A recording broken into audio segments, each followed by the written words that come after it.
Ya, Assalamualaikum warahmatullahi wabarakatuh dan selamat sore Tribuners dimanapun kalian berada. Semoga selalu dalam keadaan yang sehat dan pastinya harus semangat selalu. Tentu saja kembali lagi bersama saya Kinan Aulia dalam edisi Ngopi Ngobrol Virtual. Dan pada edisi kali ini tepatnya pada Selasa 1 Februari 2022.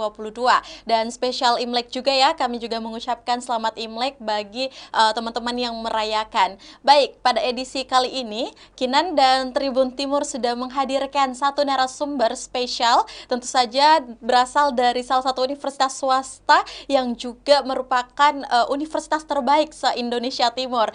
Dan juga pada hari ini kita akan membahas satu tema yang sangat penting untuk milenial. Apalagi hari ini kita dinonton mungkin ya sama Tribuners dan milenial yang ramai sekali di luar sana.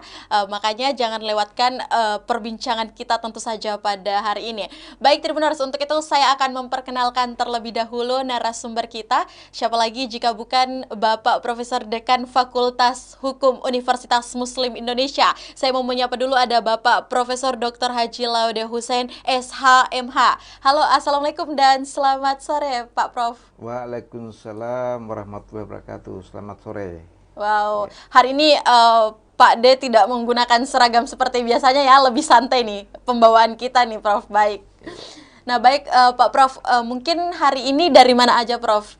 Di tanggal merah ya, tidak sedang terlalu sibuk. Iya, tadinya kan harus di rumah, gitu. Tapi kayaknya kalau di rumah terus juga sumpek juga kalau di rumah terus. Jadi kita cari suasana yang lebih rileks, lebih santai gitu kan. Sampai ada di Tribun Timur ini. Dan pastinya dengan suasana yang lebih santai, tapi kita nantinya akan tetap berbagi, Prof ya. Nah baik, Prof Laude Hussein, akrab disapa siapa sih, Prof? Saya kalau di kampus itu Pak Laude, tapi kalau di teman-teman biasanya Pak Hussein.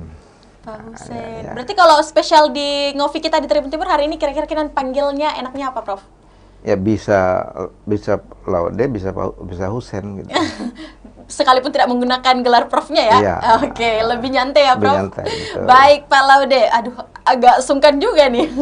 Oke, baik Pak Laude. Hari ini kita akan membahas mengenai pentingnya milenial mengerti hukum. Iya. Nah, seperti yang kita ketahui Tribuners bahwa Pak Prof Laude ini berasal dari Universitas Muslim Indonesia. Beliau adalah Dekan Fakultas Hukum Universitas Muslim Indonesia. Untuk itu hari ini kita datangkan untuk menjawab tema kita. Mungkin yang pertama kita akan membahas dulu sebenarnya Prof, hal yang harus dipahami oleh generasi muda mengenai hukum itu dimulai dari apa sih? Ya, baik.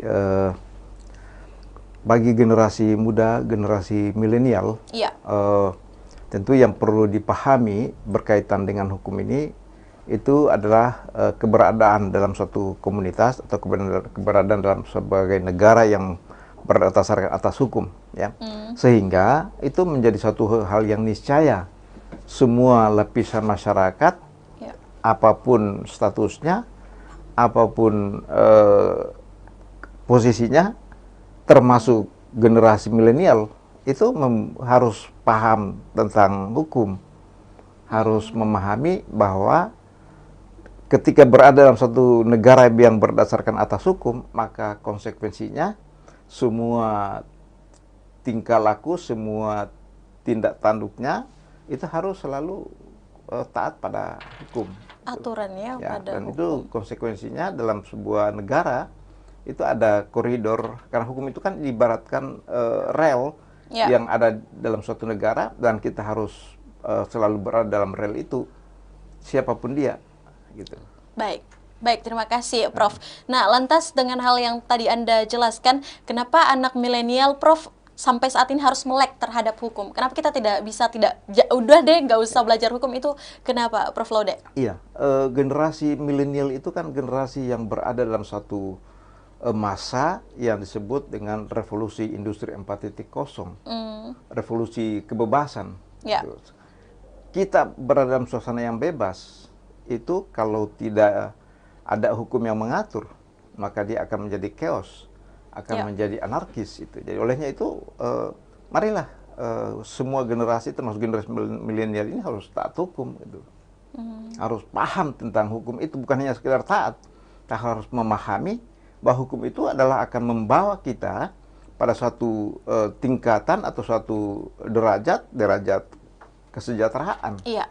Gitu. Jadi hukum itu akan mengantar kita juga kepada kesejahteraan. Ya. Oke, baik, Prof. Nah, tapi dengan membawa kesejahteraan ini, sebelum kita lebih jauh lagi membahasnya, sebenarnya untuk Prof Laude sendiri punya strategi tidak, atau mungkin tawaran untuk anak-anak, bukan tawaran ya, jawaban untuk anak-anak muda, mungkin dalam menanggapi hal-hal atau isu-isu terkait hukum yang ada saat ini agar tidak ketinggalan seperti itu, Prof? Iya, saya kira untuk generasi milenial harus cari tempatnya, di mana tempatnya untuk bisa belajar tentang hukum, memahami tentang hukum. Oke. Dan ini berada satu komunitas pendidikan atau lembaga pendidikan yang khusus berbasis pada pengembangan ilmu hukum itu sendiri.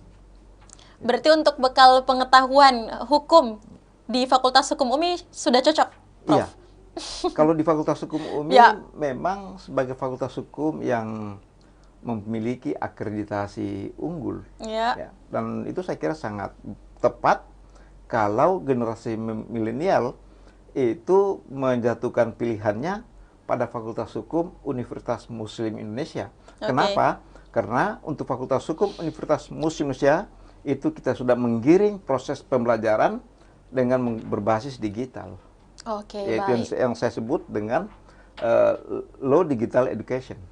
Law Digital Education. Baik. Nanti kita akan gali-gali lagi nih, Prof, tentang Law Digital Education. Tapi sementara itu kita akan kembali ke tema dulu, Prof. Sampai saat ini untuk Prof Laude sendiri, kira-kira upaya apa sih yang bagusnya dibangun untuk anak muda biar sadar akan hukum atau terbangun kesadarannya mengenai hukum? Iya, saya kira generasi muda atau generasi milenial ini itu harus banyak memahami tentang hukum, belajar hukum itu tidak hanya melalui pendidikan formal, tapi juga melalui pendidikan informal. Seperti apa, Prof? Ya, antara lain banyak banyak lembaga-lembaga atau banyak lembaga-lembaga swadaya masyarakat Ya. yang menggiring masyarakat untuk sadar hukum, untuk taat hukum, termasuk generasi milenial. Jadi saya kira manfaatkan itu. Banyak lembaga-lembaga swadaya masyarakat yang mengantar masyarakat untuk taat hukum. Oke, baik. Baik, Prof. Sebelum kita kembali ke tema, Kinan punya spesial pertanyaan. Boleh nih, Prof? Boleh. Prof, ini yang saya lihat, apakah memang Anda mengambil SH dan Magister Hukumnya itu sebelumnya di mana, Prof? Iya, kalau saya sarjana hukumnya di Universitas Hasanuddin, Makassar. S2 di program pasca sarjana Universitas Padjadjaran Bandung. Baik. Dan S3 juga di Universitas Padjadjaran Bandung. Oke, berarti habis dari Makassar ke Bandung. Iya, saya lahir di Muna, hidup di Makassar, dan membesarkan diri di Bandung dan Jakarta. Karena saya meraih pendidikan magister hukum dan doktor ilmu hukum di Universitas Padjadjaran Bandung. Setelah itu beraktivitas di Jakarta sebagai anggota Komisi Kepolisian Nasional 2 periode. Lantas apa yang membuat Prof Laude dari Jakarta lalu kembali ke UMI dan untuk mengajar mungkin ya, bahkan menjadi dekan itu, bagaimana bisa kita storytelling dulu nih? Iya, saya harus back to kampus. Oke. Gitu. Saya harus punya kepedulian terhadap pengembangan Universitas Muslim Indonesia, khususnya Fakultas Hukum. Ya. Yang sekarang ini ya saya sudah bekerja memaksimalkan potensi yang dimiliki oleh Fakultas Hukum UMI dan mengantar sampai perolehan akreditasi unggul. Wow. Tapi untuk Prof Laude sendiri, memang dari masa kecil, remaja, bahkan sampai saat ini, memang tertarik ya, Prof, belajar hukum? Apakah tidak berat atau membosankan? Itu Iya, gimana? saya memang belajar tentang hukum itu sejak SMP. Wow. Ya.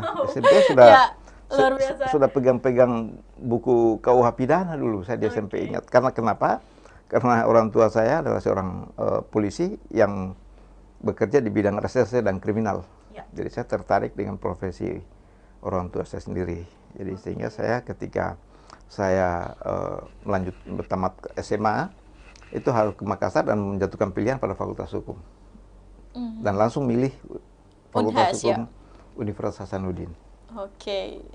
Berarti untuk Prof. Laude sendiri dari inspirasi yang diambil oleh orang tua, seorang polisi, kemudian mempelajari hukum, bahkan sekarang sudah menyelesaikan S3 dan sekarang menjadi dekan dengan profesi yang sesuai keinginannya di masa kecil, apa yang Anda rasakan?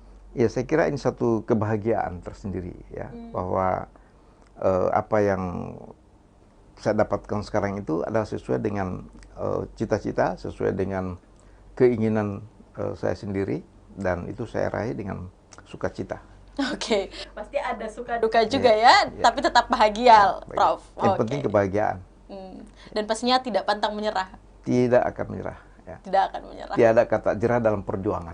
Oke, asik sekali. Tiada kata jerah dalam perjuangan. Baik, Prof, kita akan melanjutkan lagi mungkin kembali ke tema kita mengenai hukum di milenial, pentingnya mengetahui tentang hukum. Selanjutnya mungkin kita akan membahas mengenai Prof. Laude bisa menjelaskan sedikit seluk-beluk jurusan hukum itu seperti apa sebenarnya. Iya, belajar hukum di Fakultas Hukum itu memang menjadi satu hal yang baik ya. Ya. Karena jujur saja kalau negara kita ini dinyatakan sebagai negara hukum, itu ada berapa sih sarjana hukumnya gitu.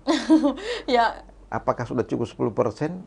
Saya yakin sarjana hukum belum mencapai 10% dari 200 juta penduduk Indonesia. Yang ada di Indonesia. Yang di Indonesia. Jadi itu satu hal yang niscaya bagi masyarakat untuk menjatuhkan pilihannya. Belajar hukum adalah di Fakultas Hukum, dimanapun itu, apakah di negeri ataupun swasta. Khususnya di Fakultas Hukum Universitas Muslim Indonesia, itu sekarang ini kami membina beberapa konsentrasi. Ada konsentrasi hukum tata negara, konsentrasi hukum pidana, konsentrasi hukum administrasi, konsentrasi hukum perdata, konsentrasi hukum internasional. Oke. Jadi itu beberapa konsentrasi yang dikembangkan di Fakultas Hukum. Nah, baik, kalau begitu kita membahas lagi nih, Prof. Kenapa kira-kira orang-orang harus memilih Fakultas Hukum Universitas Muslim Indonesia? Iya, karena memang berdasarkan hasil tesis tadi di Fakultas Hukum Universitas Muslim Indonesia, itu menunjukkan bahwa profil lulusan atau alumni Fakultas Hukum Universitas Muslim Indonesia itu berada pada 5 profil lulusan. Oke, baik. Yang pertama itu adalah para penegak hukum dan praktisi hukum. Iya. Ini mencapai 50% lebih. Ya, alumni Fakultas Hukum itu berada di profil itu. Yang kedua berada pada birokrat penyelenggara pemerintah, mulai dari tingkat pusat sampai desa dan kelurahan. Dan kemudian para pendidik, ya. Peneliti, banyak alumni Fakultas Hukum UMI sebagai pendidik-peneliti.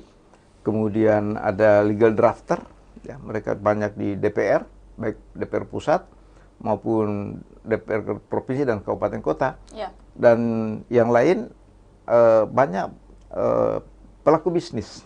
Ya. Banyak juga alumni Fakultas Hukum UMI itu mereka berhasil dalam bidang bisnis. Ya. Ya. Saya kira itu yang menjadi fokus sehingga layak atau tepat kalau generasi milenial ini menyatukan pilihannya di Fakultas Hukum UMI. Ingin melanjutkan pelajaran hukumnya, langsung ke pendidikan lebih tinggi itu milihnya Fakultas Hukum UMI. Dan dalam menghadapi revolusi industri 4.0 ini, proses pembelajaran di Fakultas Hukum UMI itu ada yang luring, ada daring, lalu kita dukung, kita support dengan teknologi digital. Berarti hybrid ya, Prof, tetap? Ya, ada hybrid, ada blended. Oke, nanti kita gali-gali lagi nih Prof. Kira-kira dalam pandemik 2 tahun kemarin kita flashback juga boleh ya Prof? Ya, baik. Kira-kira untuk Fakultas Hukum UMI kemarin ngapain aja sih selama 2 tahun itu? Pasti saja ada perubahan dan adaptasi yang diperlukan. Tapi sebelum kita berlanjut Prof ke sesi berikutnya, ada satu spesial pertanyaan lagi nih. Selalu spesial nih buat Prof Laude ya. Kira-kira Prof, ini kita mau bahas mengenai fenomena media sosial Prof. Nah, biasanya banyak perkara hukum yang bermula dari media sosial. Bagaimana Anda menanggapi hal tersebut, Prof? Saya kira persoalan media sosial yang banyak digunakan oleh seluruh lapisan masyarakat. Tidak terkecuali generasi milenial. Betul. Semua lapisan menggunakan media sosial ini. Dan ini salah satu menjadi konsekuensi dari negara demokrasi. Ya, ketika kita menggunakan demokrasi dengan didukung dengan IT, maka itu satu niscaya. Gitu. Olehnya itu, sebuah negara demokrasi itu harus taat hukum, harus gunakan koridor hukum. Kalau negara demokrasi tidak didasarkan pada hukum, maka negara itu akan menjadi negara yang chaos, ya. Itu jadi satu keniscayaan harus menggunakan hukum bagi negara demokrasi. Olehnya itu menggunakan media sosial harus paham bahwa ada aturan yang kita harus gunakan, ada aturan yang kita harus lalui, ada aturan yang harus kita taati. Ya, kalau tidak, maka kita akan terjebak pada proses hukum.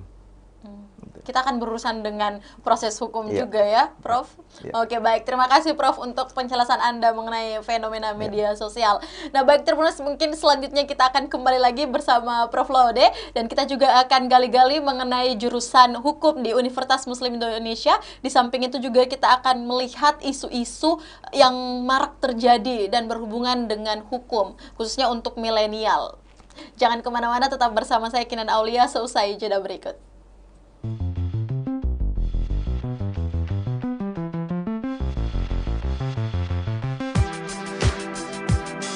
Jalan-jalan ke pantai, atau menaiki puncak gunung, melihat dataran indah, dan membayangkan lukisan alam Tuhan yang menakjubkan akan tersaji dalam sebuah liputan menarik juga eksklusif. Ikuti perjalanan saya menuju destinasi paling epik di Sulawesi Selatan, hanya di Wisata Virtual Tribuners.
Ya, baik Tribuners, terima kasih Anda masih setia menyaksikan program Live Report on the Spot, dan tentu saja masih bersama saya Kinan Aulia. Kita juga masih kembali dengan tema yang sama, yakni pentingnya milenial mengerti akan hukum. Dan masih bersama narasumber kita ada Prof Laude Husein. Nah, baik Tribuners, saya akan melanjutkan bincang-bincang kita. Ini masih bersama Prof Laude. Bagaimana Prof, masih bersemangat? Baik, alhamdulillah, tetap bersemangat. Tetap bersemangat. Baik Prof, tadi kita sudah membahas juga nih mengenai fenomena media sosial dan juga tantangan yang dihadapi oleh milenial mengenai hukum. Mungkin tadi sudah dijelaskan juga sebenarnya seluk-beluk jurusan hukum. Nah, kalau untuk di FH UMI sendiri, Prof, fasilitas-fasilitas apa saja sih yang disiapkan di samping konsentrasi yang tadi Anda jelaskan? Iya, baik. Di Fakultas Hukum Universitas Muslim Indonesia, dalam menghadapi satu situasi, yaitu di era revolusi industri 4.0 dan fenomena COVID-19 ya, yang mulai melanda Indonesia sejak tahun 2020.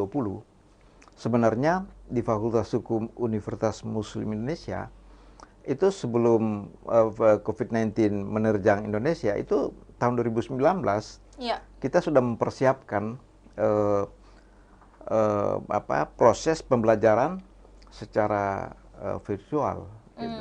Secara online itu tahun 2019 bulan November itu dosen-dosen Fakultas Hukum UMI itu sebenarnya sudah dilakukan pelatihan pembelajaran virtual sebelum COVID-19. Pada saat itu sebenarnya ditujukan kepada dosen-dosen dalam menghadapi pembangunan sarana prasarana, pembangunan gedung Fakultas Hukum yang harus kita bangun. Dan kita siapkan pada saat itu selama proses pembangunan Fakultas Hukum UMI itu kita lakukan pembelajaran daring. Tapi kenyataannya justru lain. Malah daring ya, Prof. Pada tahun 2020 Indonesia sudah mulai kontak dengan coronavirus 19 dan pada bulan Maret 2020 itu sudah dilakukan lockdown. Bagi Fakultas Hukum UMI sebenarnya pada saat itu sudah siap dengan pembelajaran daring. Dosen-dosen sudah diberi pengetahuan, diberi bekal untuk melakukan pembelajaran secara virtual. Selain itu memang Fakultas Hukum juga sudah mempersiapkan sarana prasarana pembelajaran, baik itu untuk luring maupun untuk daring. Dan saya kira itu yang paling penting, dan suka atau tidak suka kita harus beradaptasi dengan keadaan yang kemarin. Selalu saya nyatakan harus terpaksa dan dipaksakan kita menggunakan IT untuk pembelajaran daring ke depan. Sebab tidak mungkin lagi kita kembali dalam suasana normal. Tidak mungkin. Ya, betul. Ini sudah harus kita menatap ke depan bahwa pembelajaran yang dilakukan sekarang ini menggunakan pendekatan hybrid and blended system. Dan itu saya kira sudah menjadi kebijakan juga baik pemerintah pusat maupun di kalangan perguruan tinggi untuk pembelajaran daring ini. Baik, Prof. Nah, untuk di FH UMI sendiri, di samping kesiapannya sebelum pandemik menyerang itu ternyata sudah mengetahui ya, sudah ada persiapan. Nah, lantas kemarin ada pengurangan tidak, Prof, untuk mungkin pendaftar yang mendaftar di Fakultas Hukum UMI? Apakah juga mengalami penurunan akibat pengaruh pandemik atau seperti apa? Tentang peminat mahasiswa atau masyarakat di perguruan tinggi, itu secara nasional itu ada kecenderungan menurun. Baik. Tetapi untuk di Fakultas Hukum Universitas Muslim Indonesia itu cenderung stabil. Stabil ya? Cenderung stabil karena pada tahun 2020 itu sekitar 600-an dan alhamdulillah di 2021 juga masih sekitar 600-an. Jadi kita masih cenderung stabil.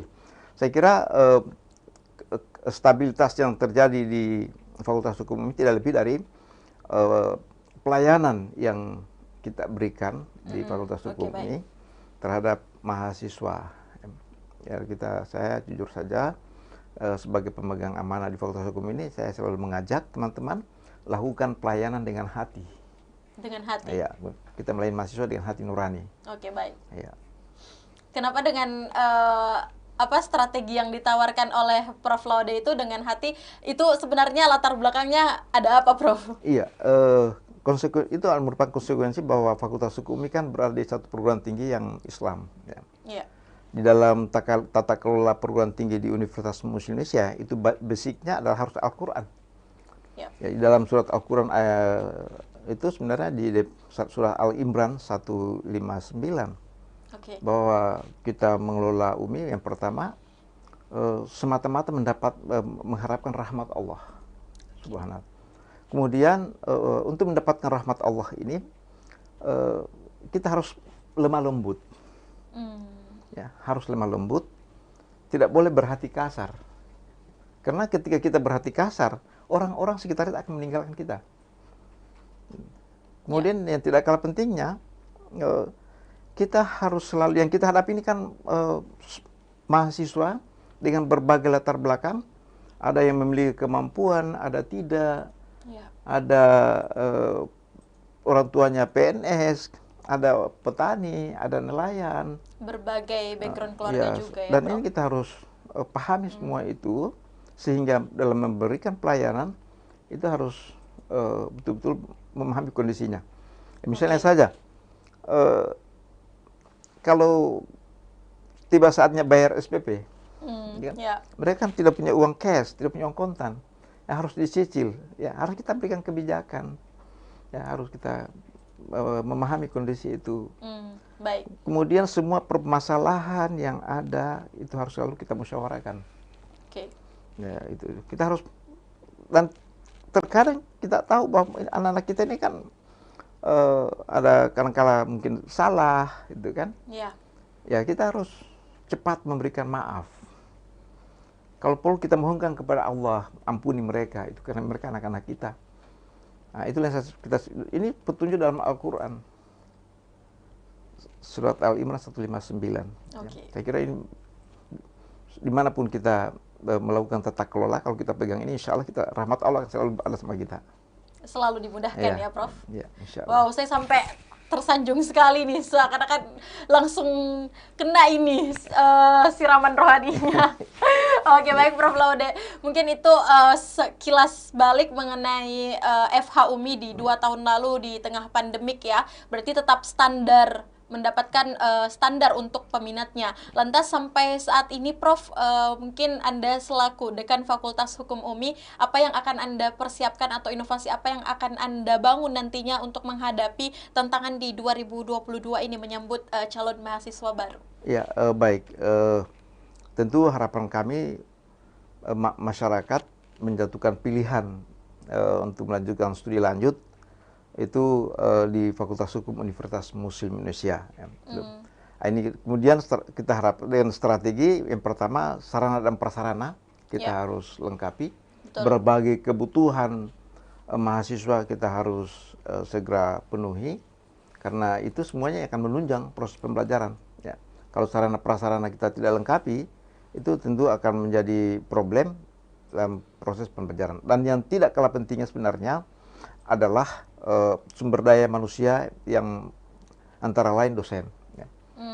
Dosen menjadi kunci keberhasilan dalam proses pembelajaran.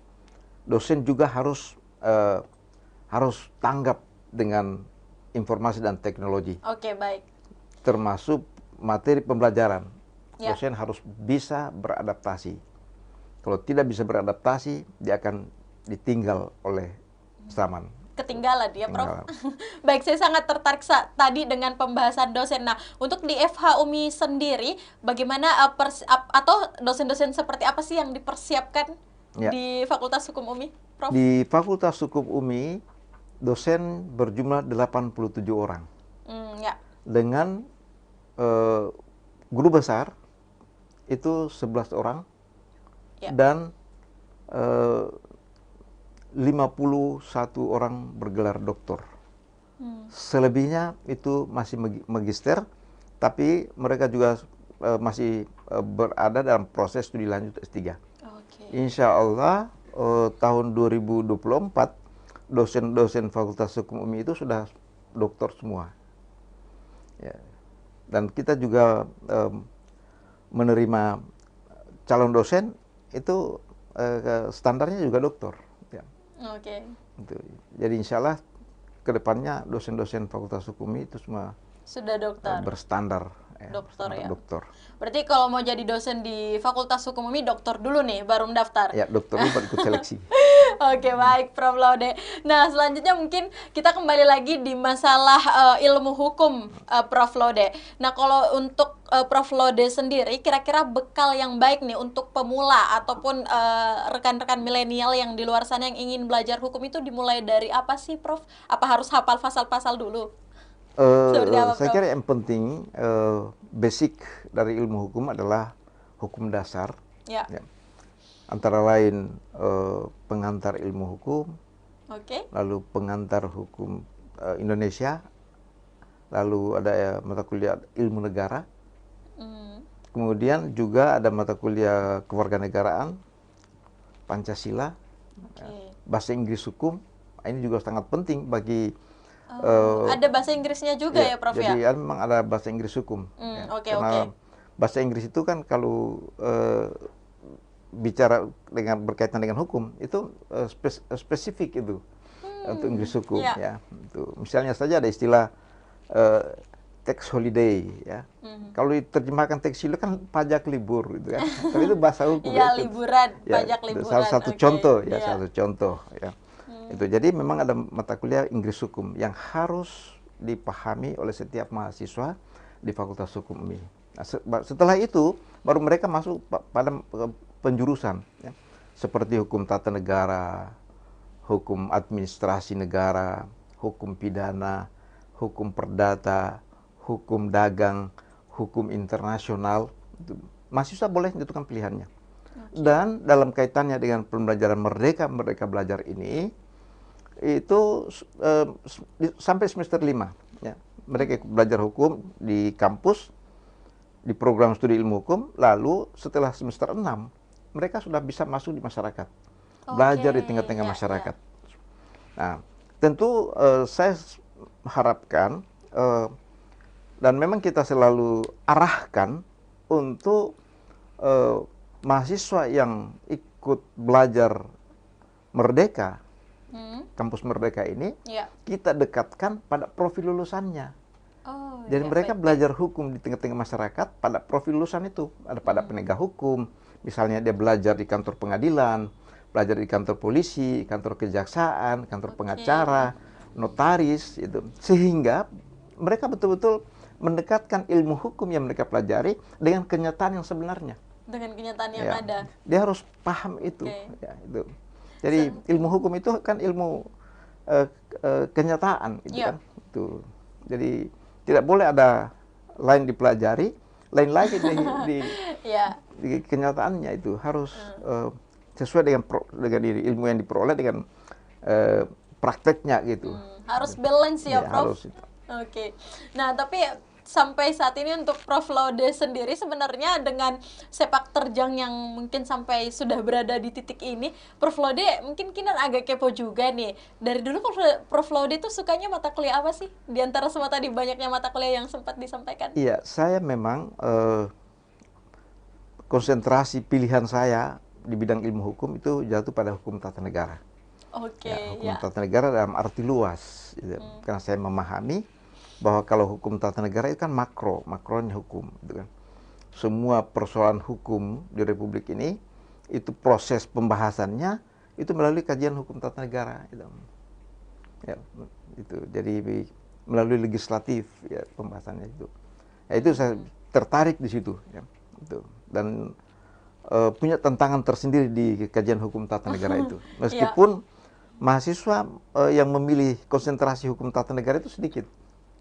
Oke. Hampir semua fakultas hukum di Indonesia, kalau lihat yang berminat di hukum tata negara selalu sedikit. Yang banyak itu hukum perdata, hukum pidana, ya, itu paling banyak itu. Ya. Berarti untuk presentasinya mungkin tidak terlalu banyak untuk hukum tata negara ya. Iya. Tapi untuk Prof Laude sendiri malah tertarik dengan hukum tata negara. Iya, karena hukum tata negara punya tantangan sendiri. Oke. Ya. Begitu juga hukum administrasi, ya, hukum administrasi negara itu juga punya tantangan tersendiri. Oke, baik Prof Laude. Nah, dengan semua tadi ya pengalaman dan juga mungkin edukasi yang sudah disampaikan, kira-kira untuk Prof Laude dalam dekat ini target yang ingin dicapai khususnya di Fakultas Hukum UMI apa, Prof? Iya, bagi saya menargetkan tentunya melaksanakan tata kelola Fakultas Hukum ini lebih baik lagi. Oke. Ya, itu lebih baik lagi, dan itu untuk mempertahankan peringkat akreditasi yang kita sudah peroleh, akreditasi unggul, mempertahankan akreditasi unggul itu tentu lebih berat daripada berjuang untuk meraih akreditasi mempertahankan unggul. ya Prof, lebih sulit. Ya, sulit lebih berat mempertahankan akreditasi unggul itu. Daripada Olehnya, ketika mendapatkannya. Olehnya itu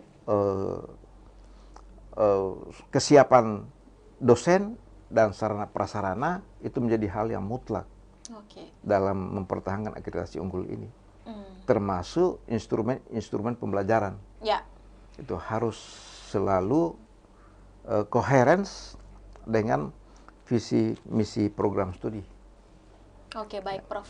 Nah, tapi untuk sekarang ini di FH UMI Prof sudah berapa sih total jumlah mahasiswanya? Mahasiswa Fakultas Hukum tahun 2021 yang aktif itu 3.200 orang. Wow, luar biasa sekali. Ya. Jumlah alumni 13.000 fakultas, dan itu tersebar di seluruh pelosok Nusantara, dari tingkat pusat sampai dengan tingkat desa sekalipun. Ya. Karena ada banyak juga alumni kita yang jadi kepala desa. Gitu kan. Oke. Kalau di tingkat pusat, kita bisa lihat ada di DPD, ada di DPR RI, ada di Mahkamah Agung, ada di pemerintah eksekutif. Itu alumni Fakultas Hukum ada di situ semua. Baik. Berarti untuk prospek kerja tidak usah diragukan lagi ya? Iya, saya kira untuk ilmu hukum itu punya lapangan kerja yang luas. Sepanjang mereka dari awal membekali diri dengan basic ilmu hukum. Jadi harus dari awal dipersiapkan untuk pemahaman ilmu hukum ini. Karena konsekuensinya itu, karena masyarakat sangat membutuhkan sebenarnya advice tentang hukum ini. Apapun posisinya. Gitu kan. Baik. Oke, baik Prof Laude. Aduh, seru sekali ya obrolan kita Tribuners mengenai hukum, prospek kerjanya, dan ada banyak sekali juga nih saya mengambil ilmu dari Prof Laude hari ini di perbincangan kita. Tapi untuk Prof Laude sendiri hobinya apa sih Prof? Ya, kalau keseharian sejak kecil saya tuh hobinya bersepeda. Oh, bersepeda. Sampai sekarang gimana, Prof? Sampai sekarang tiap hari Minggu harus naik sepeda. Oke, goes dulu ya. Oke, baik. Nah, Prof Laude, mungkin di seksi akhir kita ini, seperti tema kita bahwa pentingnya milenial untuk mengerti hukum. Kira-kira sebelum kita berlanjut ke closing statement Prof Laude, kenapa sih yang Anda lihat untuk milenial yang ada di Kota Makassar saat ini? Apakah untuk peluangnya untuk belajar hukum itu memang sangat besar atau seperti apa, Prof Laude?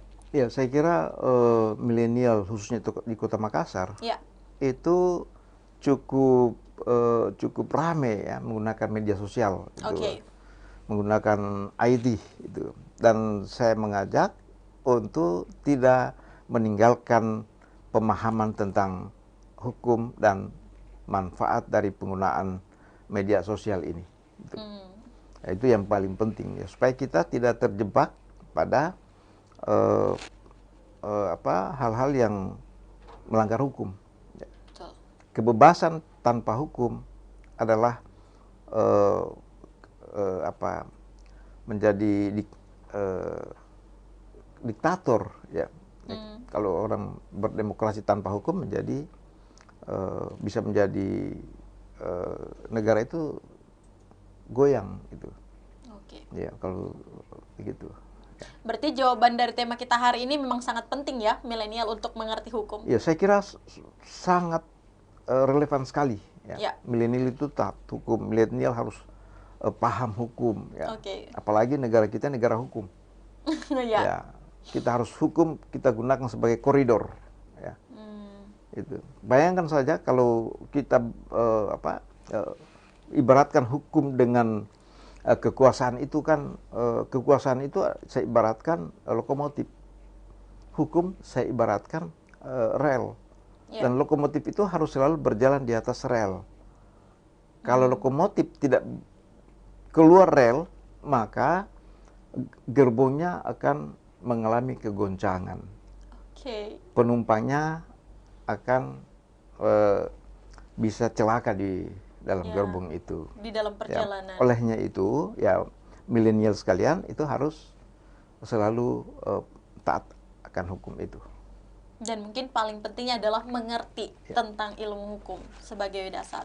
Mengerti tentang hukum dan melaksanakan hukum itu sendiri. Oke, baik Prof. Berarti bukan cuma mengerti saja ya, harus dilaksanakan. Baik Prof Laude. Baik Tribuners, itulah mungkin tadi hasil perbincangan kita. Nah, di sesi akhir ini saya juga mau meminta kesediaan dari Prof Laude untuk memberikan closing statement kepada kita semua, khususnya kepada para milenial, bahwa pentingnya untuk mengerti hukum. Dan yang terakhir mungkin buat teman-teman yang juga mau mengambil jurusan, itu pastinya harus memilih Fakultas Hukum UMI biar bertemu dengan dosen-dosen yang pastinya juga sudah memiliki apa ya yang tadi disampaikan oleh Prof Laude itu sudah sangat berkualitas juga. Baik, silahkan Prof Laude, Anda sampaikan. Sebagai pernyataan penutup, saya ingin sampaikan kata-kata dari salah seorang filosof dari Amerika, yaitu Benjamin N. Cardoso. Dalam salah satu bukunya itu The Growth of the Law. Dalam buku itu dinyatakan the end purpose of law is social welfare. Bahwa tujuan akhir dari hukum adalah kesejahteraan. Jadi hukum itulah yang akan membawa kita untuk mendapatkan kebahagiaan, mendapatkan kesejahteraan. Itu. Oke, yang terakhir Prof, ajakan mungkin buat calon mahasiswa baru yang ingin memilih Fakultas Hukum UMI. Baik, para milenial, sebentar lagi Anda akan menamatkan studi di sekolah menengah atas, dan ketika Anda menyatukan pilihan untuk belajar ilmu hukum di Fakultas Hukum Universitas Muslim Indonesia, itu adalah pilihan yang terbaik, karena Fakultas Hukum Universitas Muslim Indonesia itu mempunyai kedudukan yang sederajat dengan Fakultas Hukum Negeri, karena kita sudah memiliki akreditasi unggul. Terima kasih. Baik. Jadi jika ingin berkuliah dan mengambil jurusan hukum, sudah jangan khawatir, langsung pilih Fakultas Hukum UMI. Dan nanti pasti ketemu Prof Laude juga di sana. Insya Allah. Oke, baik. Terima kasih banyak Prof Laude untuk hari ini sudah mau datang di ngobrol virtual bersama Tribun Timur, berbagi juga mengenai pentingnya hukum bagi milenial. Semoga kita bisa bertemu lagi di ruang diskusi selanjutnya, dan Prof Laude karir dan bisa sehat terus, lancar terus juga. Amin. Semoga kita bertemu Prof di luar sana, juga di ruang diskusi berikutnya dengan membahas tema-tema yang lebih seru lagi. Baik, Tribuners, berakhirlah seluruh rangkaian perbincangan kita pada sore hari ini. Tentu saja saya mengucapkan terima kasih banyak kepada narasumber kita. Ada Dekan Fakultas Hukum Universitas Muslim Indonesia, ada Bapak Profesor Dr. Haji Laude Hussein SHMH. Terima kasih banyak Prof sudah hadir, dan pastinya terima kasih juga buat seluruh Tribuners yang sudah menyaksikan program Tribun Timur, tentu saja dalam ngobrol virtual. Saya juga mengingatkan untuk Tribuners selalu menjaga protokol kesehatan dan jangan lupa melakukan vaksinasi. Sekian Aulia mewakili kru yang bekerja pamit. Terima kasih dan sampai jumpa. Wassalamualaikum warahmatullahi wabarakatuh. Waalaikumsalam warahmatullahi wabarakatuh.